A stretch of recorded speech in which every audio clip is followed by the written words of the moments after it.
Muhammadun asyraful arabi wal ajami, Muhammadun sadiqul af'ali wal kalami. Ya Rabb,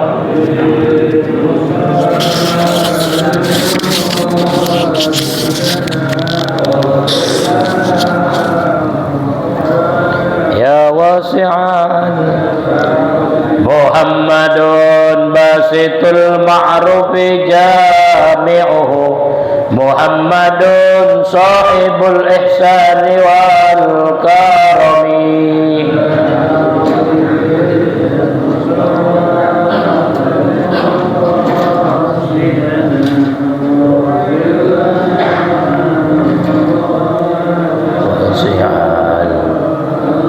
Muhammadun sabitul mitsaqi hafizuhu, Muhammadun tayyibul akhlaqi wasyilani. Ya Rabb,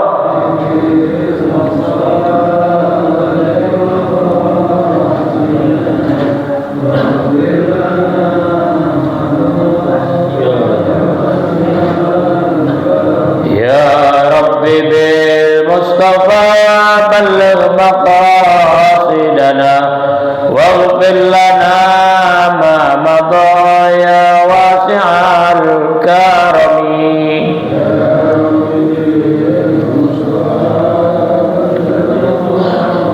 Sidana waghfir lana ma madha ya wasi'al karami. Allahumma salli wa sallim wa barik alaihi wa ala alihi. Al-Fatihah bil qabul wa tamami kulli su'lin wa ma'mul wa ila hadratir rasul sallallahu alaihi wa alihi wasallam ila syani zahiran wa batinan fid dunya wal akhirah dafi'atan li kulli syarrin jannatan li kulli khairin lana wa li ahbabina wa li masyayikhina wa muallimina wa dhawil huquqi alaina wa ila jami'il mu'minina wal mu'minat wal muslimina wal muslimat. Annallahu yaghfir lahum wa yarhamhum wa yu'li darajatihim fil jannah wa yanfa'una bi asrarihim wa anwarihim wa ulumihim wa nafahatihim wa barakatihim fid din wad dunya wal akhirah. Al-Fatihah ala hadhihi an-niyyah wa ala kulli niyyatin salihah wa ila hadratin nabi al-mustafa rasulillah sallallahu alaihi wa alihi wasallam bi sirril Fatihah. Bismillahirrahmanirrahim. Alhamdulillahirabbil alamin arrahmanir rahim maliki yaumiddin. Iyyaka na'budu wa iyyaka nasta'in. Ihdinas siratal mustaqim. Siratal ladzina an'amta 'alaihim ghairil maghdubi 'alaihim waladdallin. Amin. Satu Fatihah kita niatkan untuk diri kita, istri, anak, mantu, cucu dan keluarga besar kita, kawan, sahabat dan siapa saja, guru-guru kita, para qiron yang saat ini sedang sakit, baik yang ada di rumah sakit yang berada di rumah. Semoga Allah Subhanahu wa taala angkat penyakitnya, Allah sehatkan badannya dan Allah kembalikan keafiatannya dan dapat kembali berkumpul bersama kita untuk salat berjamaah. Al-Fatihah ala mana wa bisihah wal afiyah bisirril Fatihah. A'udzu billahi minasyaitonir rajim. Bismillahirrahmanirrahim. Alhamdulillahirabbil alamin arrahmanir rahim maliki yaumiddin. Iyyaka na'budu wa iyyaka nasta'in. Ihdinas siratal mustaqim. Siratal ladzina an'amta 'alaihim ghairil maghdubi 'alaihim waladdallin. Amin. Bismillahirrahmanirrahim. Alhamdulillahirabbil alamin wassalatu wassalamu ala asyrafil anbiya'i wal mursalin sayyidina Muhammadin wa ala alihi wa sahbihi ajma'in. Subhanaka la ilma lana illa ma 'allamtana innaka antal alimul hakim wa tub alaina innaka antat tawwabur rahim. Rabbi shrah li sadri wa yassir li amri wahlul 'uqdatam min lisani yafqahu qawli. Allahumma inna nas'aluka al-futuh wal munuh war rusukh wa salahal jasad war ruh wa taubatan nasuh. Hadirin jamaah majlis salat subuh Masjid Jami' Ittihadul Ikhwan. Alhamdulillah wa syukurillah ala nikmatillah. Hari ini kita sudah sampai pada tanggal 17 Muharram 1446 Hijriah, bertepatan dengan tanggal 24 Juli tahun 2024 Masehi. Mudah-mudahan kita yang hadir pada pagi hari ini di Masjid Jami' Ikhwan senantiasa Allah Subhanahu wa taala menurunkan cucuran rahmat, taufik, hidayah dan maghfirahnya kepada kita semua, dan senantiasa Allah selalu memberikan nikmat sehat wal afiat, panjang umur, taat dalam perintahnya, dan selalu menjalani segala syarat dan rukun-rukun yang Allah berikan kepada kita. Hadirin jamaah sekalian, hari ini kita kembali pada kitab Mukhtarul Ahadits An-Nabawiyah, hadis tentang tidak bolehnya kita menceritakan tentang kehidupan rumah tangga kita. Ya, ini hadis ini bisa dikatakan yang enak dalam arti ya kita melakukan hubungan kepada istri itu nggak boleh kita cerita bagaimana tentang keretakan rumah tangga, apalagi ya kalau sekarang apa-apa dikit-dikit diviralin, apa bahasanya KDRT ya, KDRT, kekerasan dalam rumah tangga. Masa yang begitu ceritain sama orang sih ya, nggak boleh, itu aib. Jangan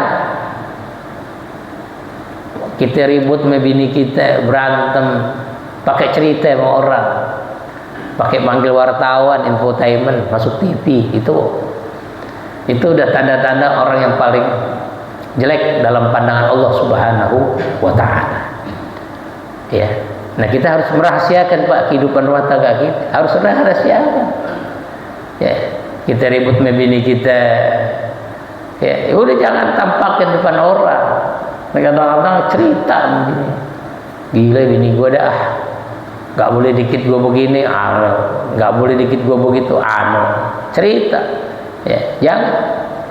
Masalah hubungan kita dalam rumah tangga itu cukup kita yang tahu, istri yang tahu, juga Allah Subhanahu wa taala. Udah itu aja. Ya. Dan sebagai istri juga harusnya begitu, lebih mengerti. Lebih mengerti. Nah, ini dalam hadis ini Nabi menyampaikan tentang keburukan seseorang dalam pandangan Allah Subhanahu wa taala nanti di hari kiamat.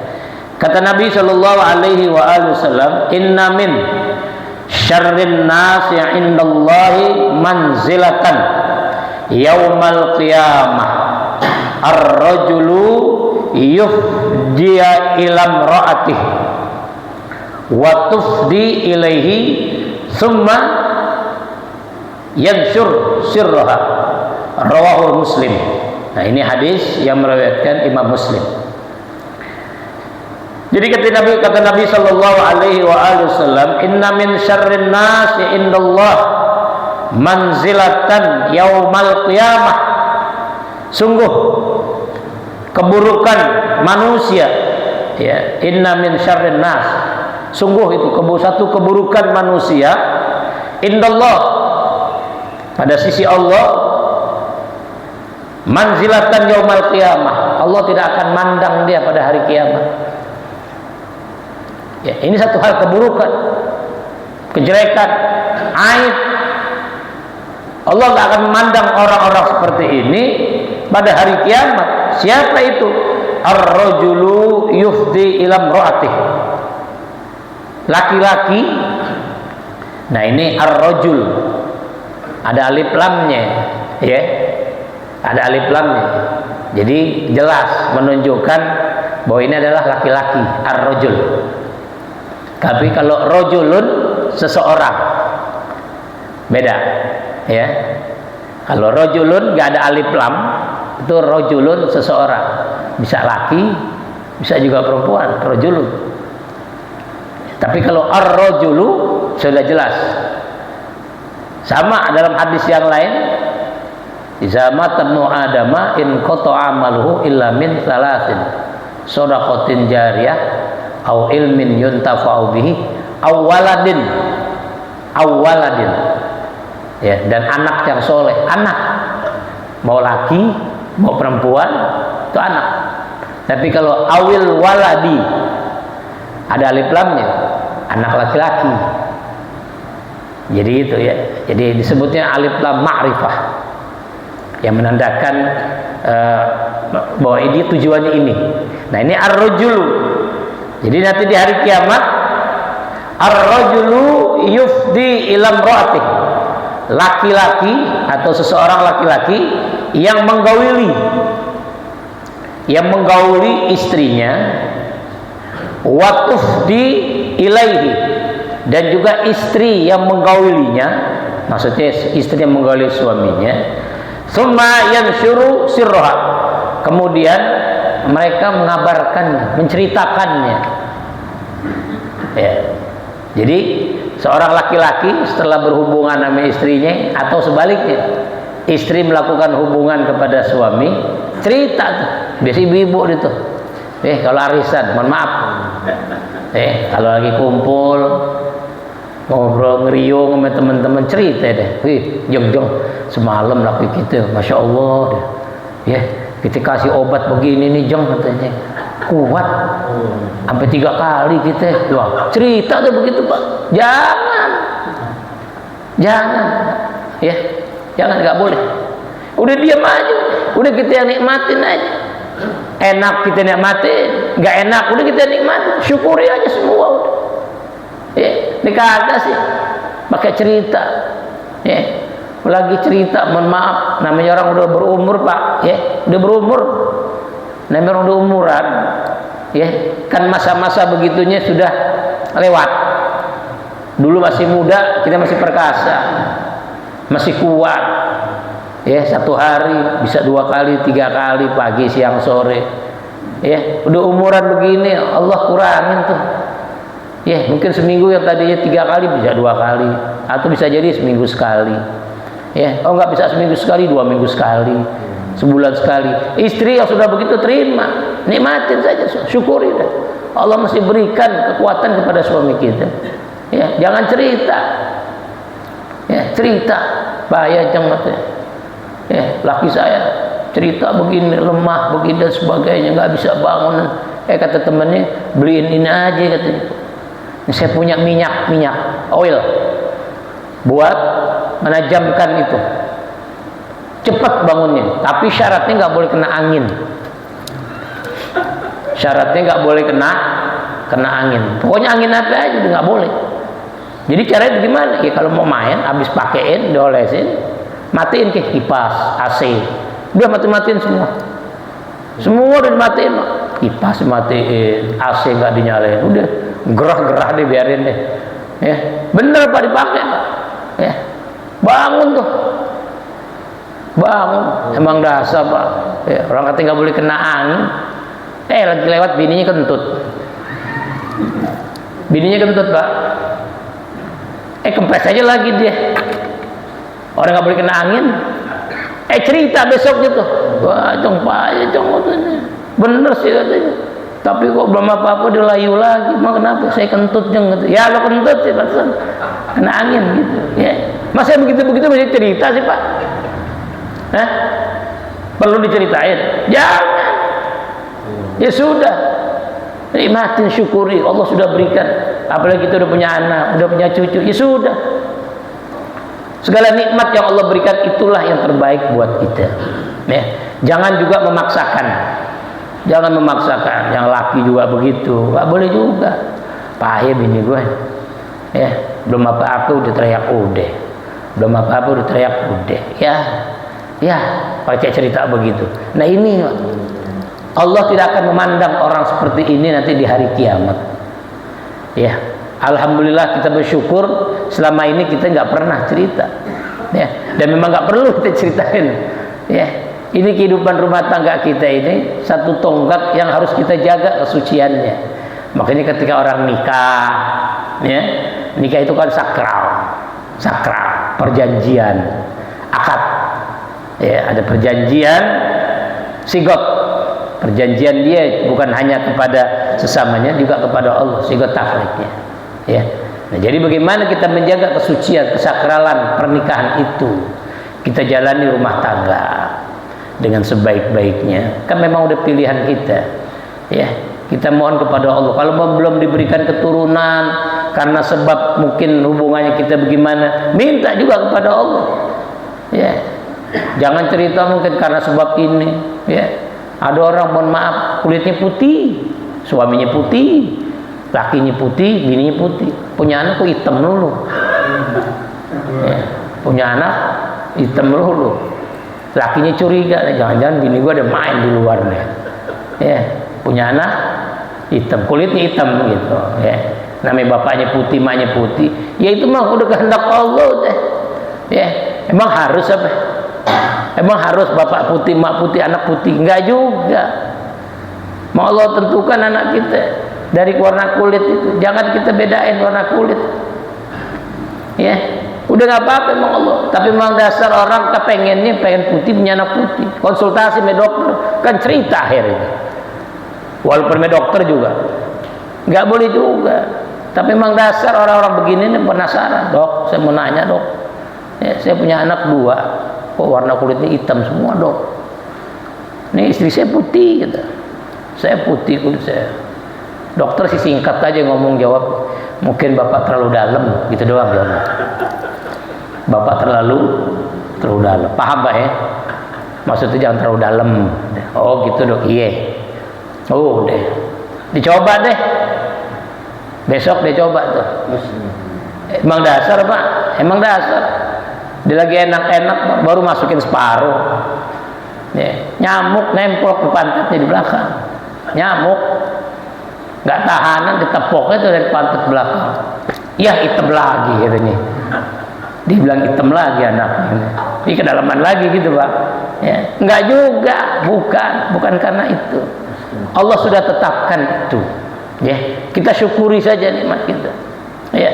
Jangan kita asingkan anak kita karena nggak sewarna dengan kita, kulitnya, rambutnya, jangan. Ya, apalagi nauzubillah. Alhamdulillah kita nggak pernah ada ya pak ya punya anak cacat fisiknya. Alhamdulillah. Kenapa? Mungkin berkat kita dekat kepada Allah Subhanahu Wa Taala.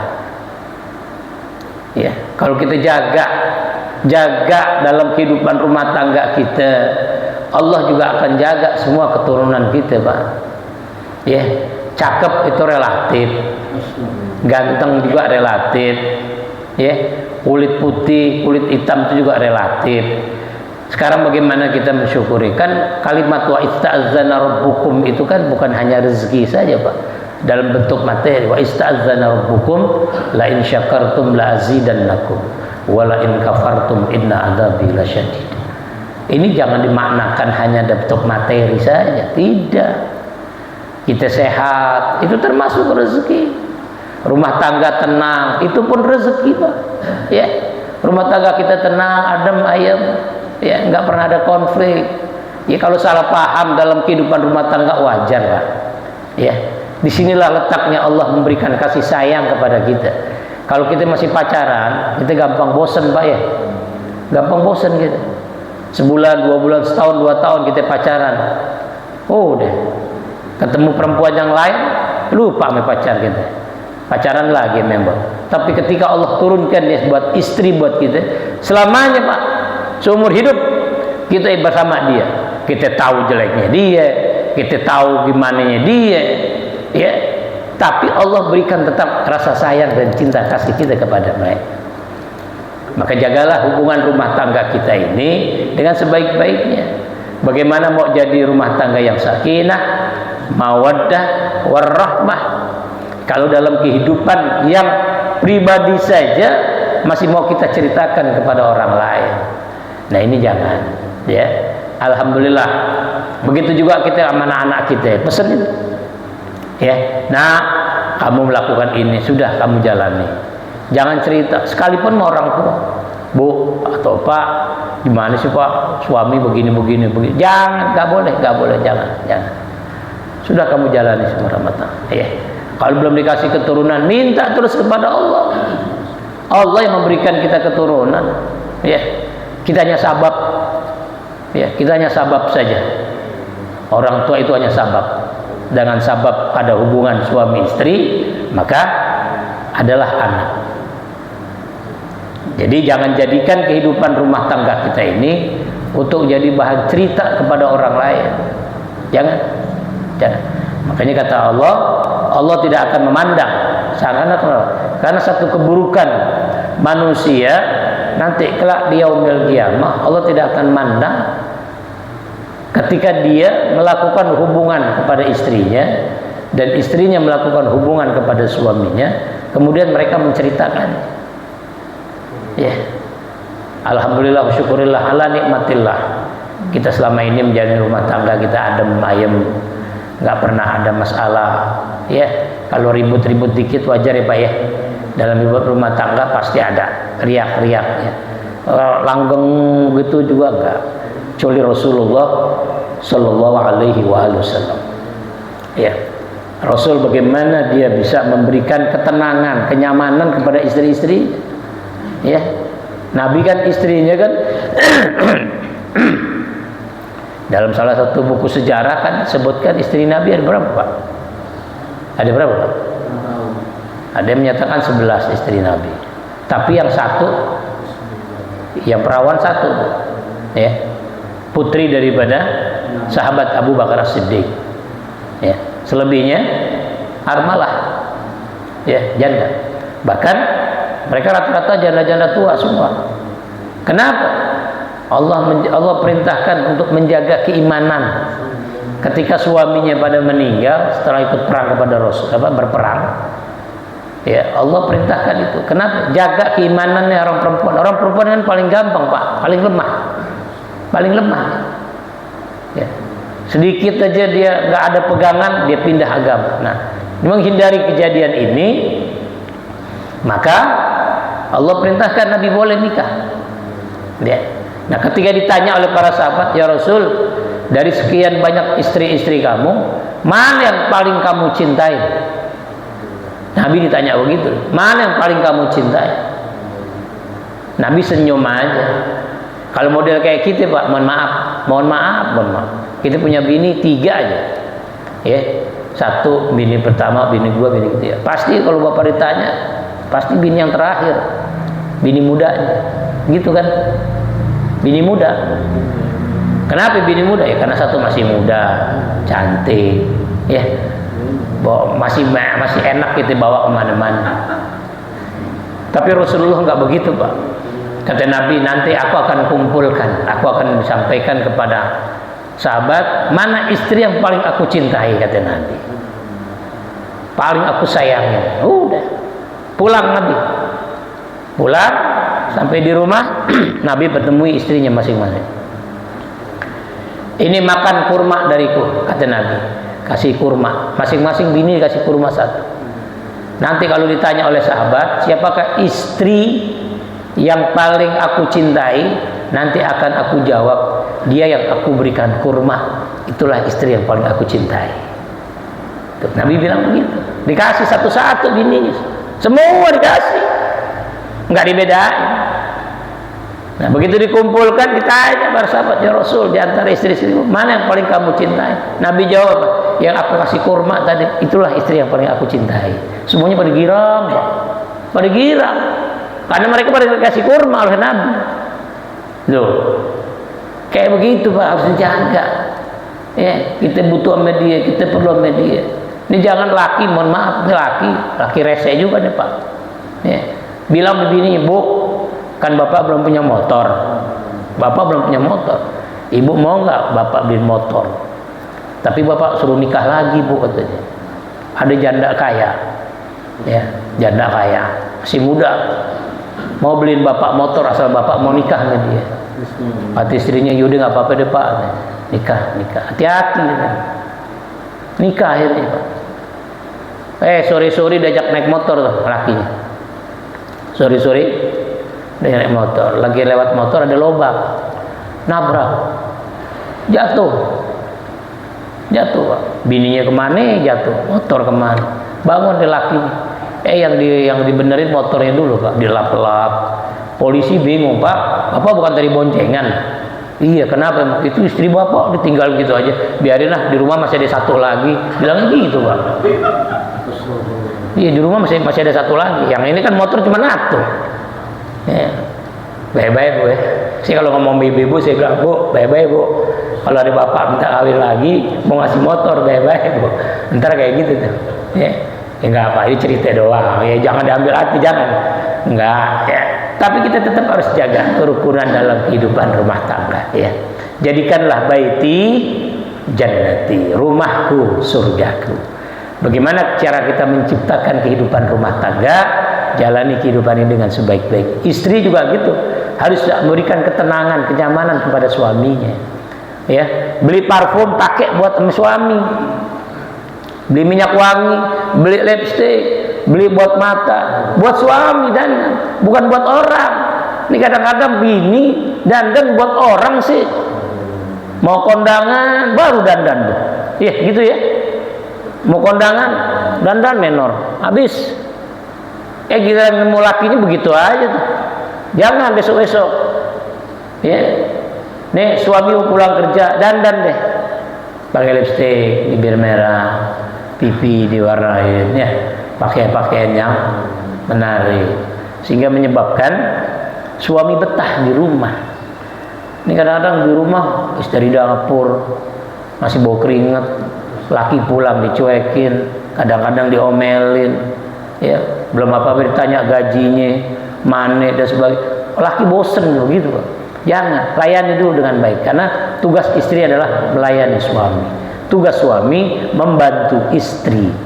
Nah, sebagai suami juga bagaimana menjaga kerukunan rumah tangga. Bantu istri nyuci banyak, bantuin. Bantu jemur. Ya, bantu setrika. Kan gitu, Pak. Jangan semuanya dikasih istri itu aja semua. Cuci bininya, ngerispak bininya, ngepel bininya, nyapu bininya, ya, sampai genteng bocor bininya juga disuruh. Genteng bocor bininya juga suruh naik. Ini saya keterlaluan, jangan. Ya, bagi tugas suami bantu. Ya, Rasulullah sendiri ketika bajunya bolong, gamisnya robek, Nabi jahit sendiri. Ya, gamis Nabi jahit sendiri. Ya, kenapa kita enggak gitu? Nah, makanya jalanilah kehidupan rumah tangga, nikmatin. Insyaallah mudah-mudahan kita yang menjalani rumah tangga yang alhamdulillah sampai saat ini nggak pernah ada gejolak, nggak pernah ada masalah, dan nggak pernah kita cerita sama orang, tetap kita jaga, ya, kita jaga kesucian dalam rumah tangga kita, dan mudah-mudahan semua keturunan kita juga bisa menjaga kebaikan rumah tangganya sehingga keluarga kita menjadi keluarga yang sakinah, mawaddah warahmah. Fatihah. A'udzubillahi minasyaitonir rajim. Bismillahirrahmanirrahim. Alhamdulillahirabbil alamin arrahmanir rahim maliki yaumiddin. Iyyaka na'budu wa iyyaka nasta'in. Ihdinas siratal mustaqim. Siratal ladzina an'amta 'alaihim ghairil maghdubi 'alaihim waladdallin. Bismillahirrahmanirrahim. Alhamdulillahirabbil alamin. Hamdan yufi ni'amahu wa yukafi'u mazidah. Ya Rabbana lakal hamdu kama yanbaghi li jalalikal karim wa li'azimi sultanik. Allahumma salli wa sallim ala sayyidina Muhammadin wa ala ali sayyidina Muhammad.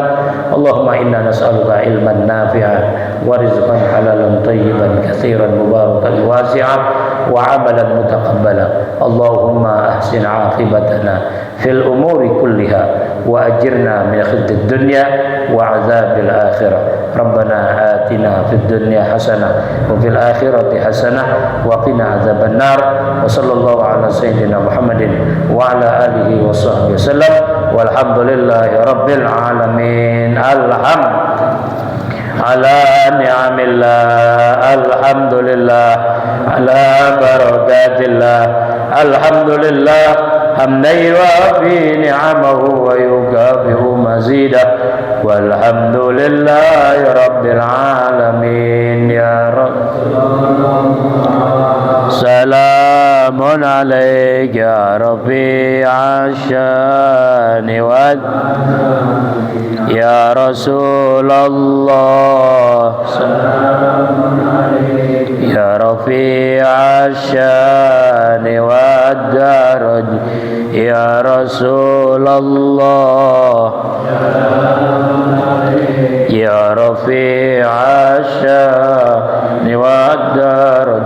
Allahumma salli wa sallim wa barik alaihi wa ala alihi sallallahu